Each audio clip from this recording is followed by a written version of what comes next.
My name is Chetan Parkyn, and I'm the author of the Human Design book.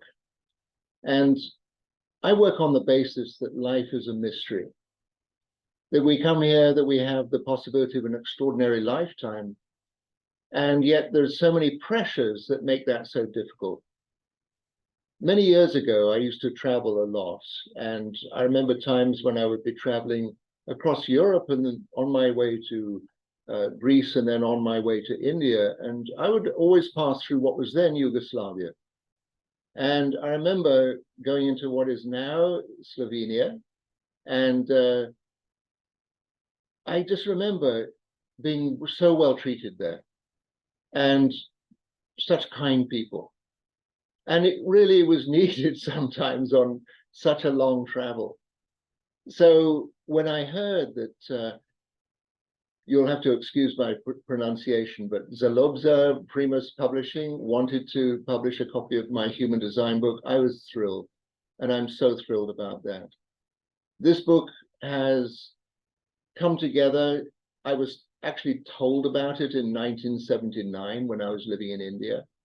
And it came into being in 2009. So it had a long gestation period.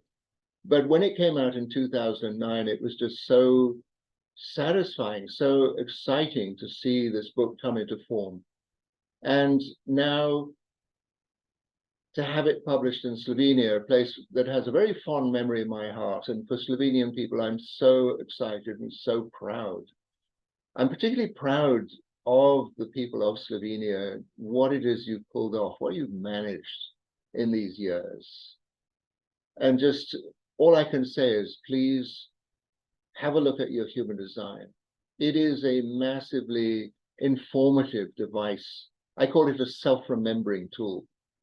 And it is for each individual. It is to help you connect into life on your terms, to connect into your family, into your community, into the people you work with around you in ways that is so easy to recognize each other, acknowledge each other.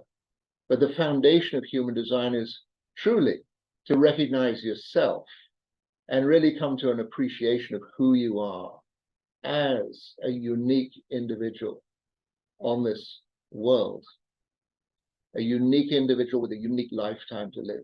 And I just want to give you, each one of you, the greatest possible encouragement. And just go for it. See what you can do. Okay? That's my great wish for you.